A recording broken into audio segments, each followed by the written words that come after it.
Hi, Kim Hansen with another 100x human video. So 6 months ago, we set out to make Cake much more AI native. And last week, we just added a bunch of whiteboards to our office. So for me, becoming AI native is not about becoming AI native. It's not about token maxing, agent build, all of these kind of buzzwords. It Becoming AI native is really about how we at Cake build better products for our customers. Of course, leveraging the incredible human capabilities that we have: creativity, empathy, critical thinking. This is what we know we need to accelerate. So I think we've come pretty far in the last few months, and today I just want to show you more about what my day today looks like, and maybe that can inspire a bit. So I think AI agents are super powerful, but ultimately how we work with them is critical to get really, really good results. So throughout the day, just being hooked up to a screen all day and talking with Cloud Code, I don't think that's really productive, nor is it very healthy. So here's how I see that collaboration happening.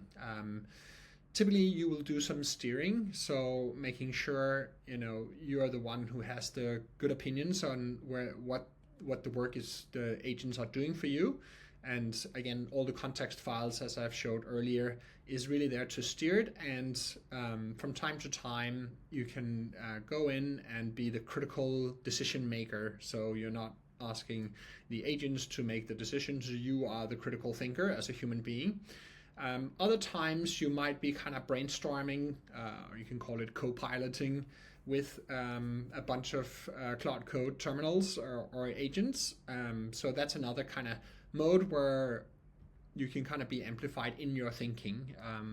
And then I think, the pure human element is super, super important as well. So structuring your day so it includes a good balance of these three ways of working, I think is super valuable. So here's a more example of what I actually do. I typically start my day with no screens or no computers or no agents, but really focusing on me and priming my mind and just getting a bit of touch in nature and get the sun in my eyes before I really start looking at the screens and all of that. And then typically, once I have that, I've already kind of won the day by then when I actually start interacting with the agents. So I'll go and see what they did overnight, typically learn from that and see what's the most critical things to work on today, if some new things have popped up, and all of that.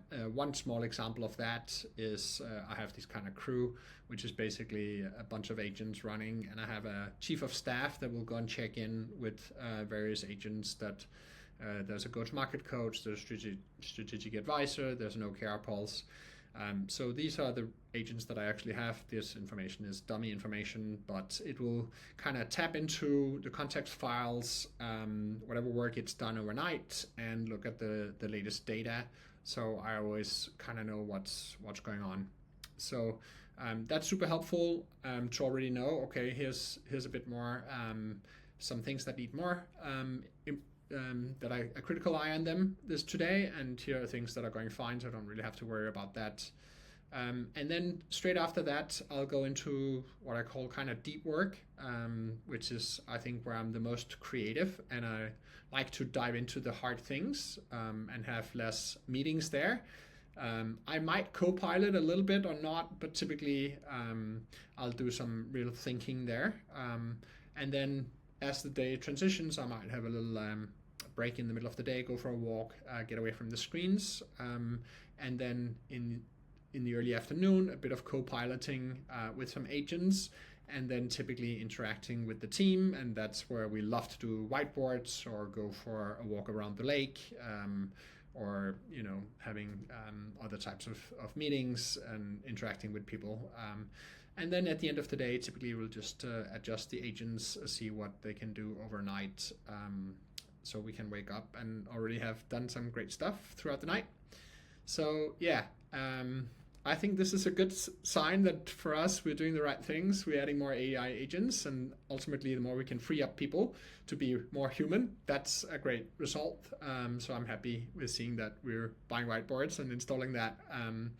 And yeah, ultimately we want to leverage our innate empathy, our creativity, our critical thinking, and use tech in the smartest way.